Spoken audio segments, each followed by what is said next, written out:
Hi everyone, in this video I'll show you how to enter in your medical info on your Samsung S25 Ultra. So this is a great idea from Samsung as it basically helps you out when you're in trouble. So let's say for example you went for a jog and you fainted.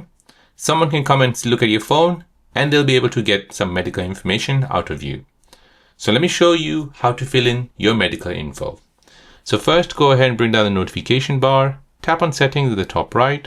Scroll down until you see safety and emergency, tap on this. From here, find medical info, tap on this.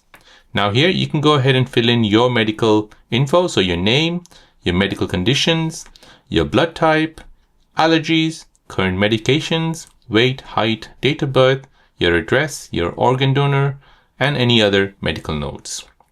After that, you can go ahead and tap save, and that will save all that information which you have posted. So as it reads, you can record your allergies, current medications, and other medical information, so it's available in an emergency. So there you go guys, that is how to add medical info to your Samsung S25 Ultra. If you're new on the channel and you want to find out more about your iPhone, your Android phone, or any other social media apps, then don't forget to subscribe to this channel to become a part of the Simple Dad community. Hit the like button if you find this video useful.